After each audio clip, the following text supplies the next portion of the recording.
Pendahuluan, beras merupakan bahan pangan pokok masyarakat Indonesia. Pengadaan pangan beras ke depan akan semakin sulit mengingat penduduk terus bertambah. Luas lahan sawah irigasi banyak mengalami alih fungsi untuk kepentingan non-pertanian. Dan tingkat produktivitas lahan sawah mengalami kejenuhan dan cenderung menurun serta adanya perubahan pola makan penduduk di beberapa daerah.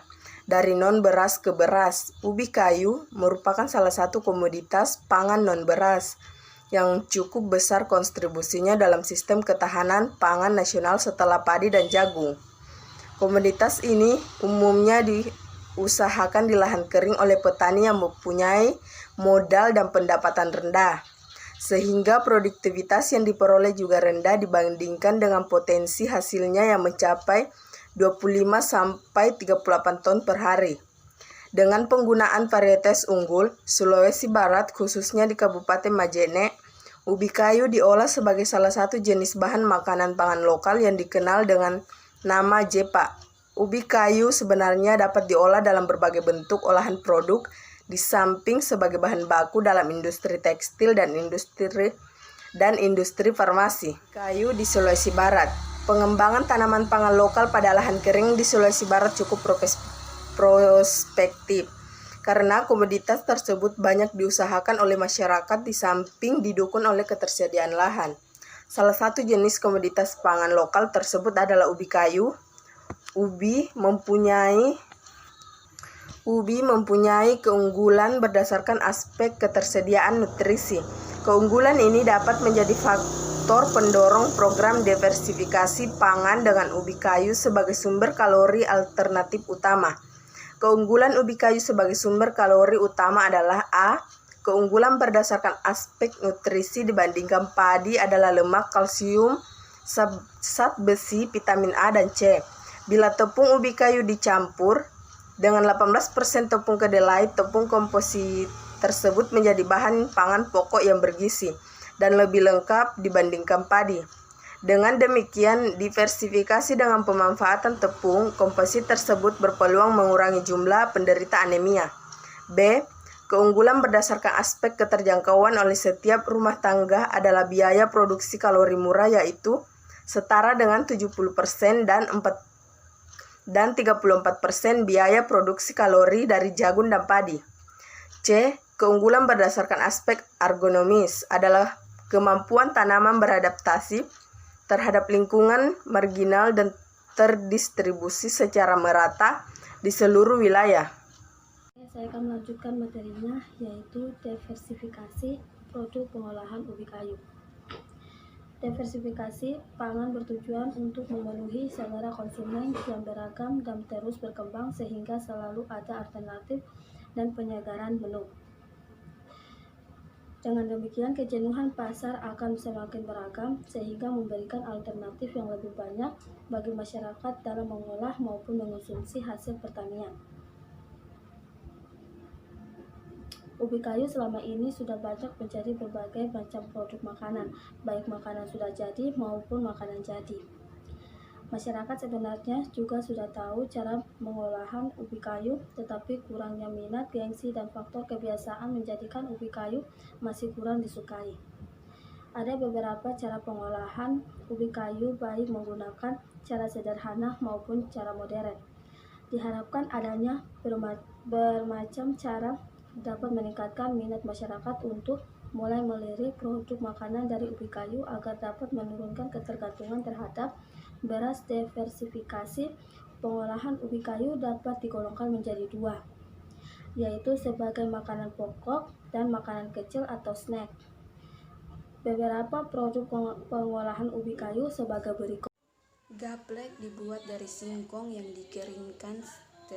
Setelah dikupas, masyarakat umumnya membuat gaplek dengan cara sederhana, yaitu singkong dikupas utuh atau dibelah kemudian dijemur.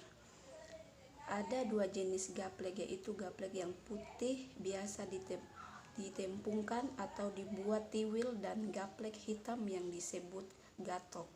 Warna hitam pada gatok dihasilkan bermacam fungsi dan bakteri yang tumbuh karena selama penjemuran.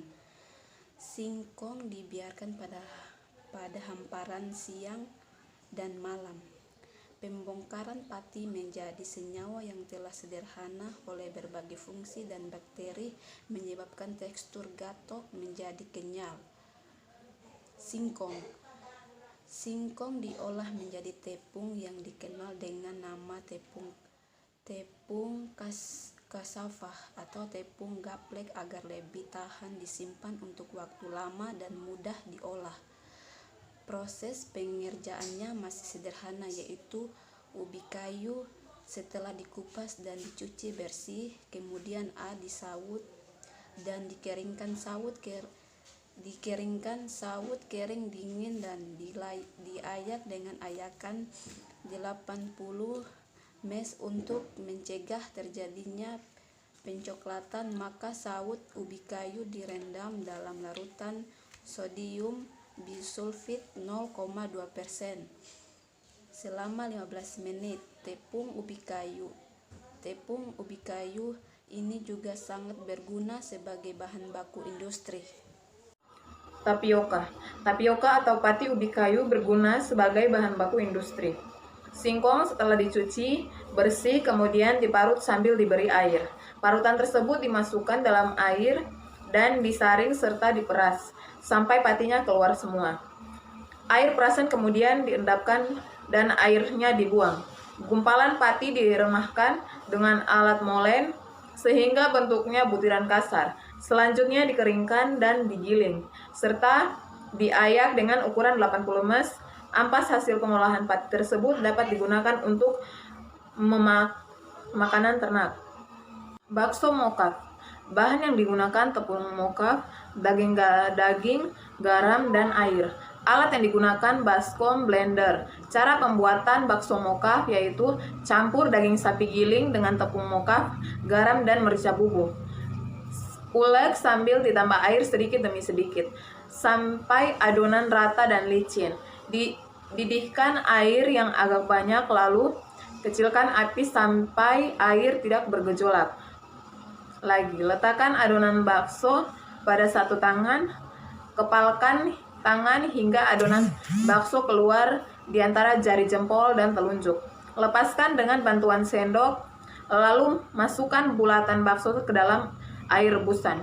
Rebus dengan api kecil selama 10 menit hingga bakso mengapung. Jaga air jangan sampai bergejolak agar bakso tidak pecah. Angkat dan tiriskan, rebus kaldu hingga mendidih, masukkan merica bubuk dan garam secukupnya sehingga rata. Masukkan pentol bakso, didihkan kembali, angkat dan taburi dengan irisan daun bawang. Sajikan dengan pelengkap sesuai. Kesimpulan, ubi kayu memiliki protein sebagai sumber karbohidrat yang mempunyai beberapa keunggulan. Dapat digunakan sebagai bahan pangan alternatif non-beras untuk mengurangi ketergantungan terhadap konsumsi beras. Upaya meningkatkan konsumsi ubi kayu dapat dilakukan dengan verifikasi produk olahan ubi kayu yang beragam dan menarik, baik sebagai makanan pokok maupun makanan kecil atau snack, seperti gaplek, tepung, cassava, tapioka, opak, snack aneka rasa, bakso mokaf, Sulawesi Barat mempunyai peluang untuk memanfaatkan ubi kayu sebagai bahan pangan non-beras melalui pangan aneka ragam pangan untuk mendukung ketahanan pangan.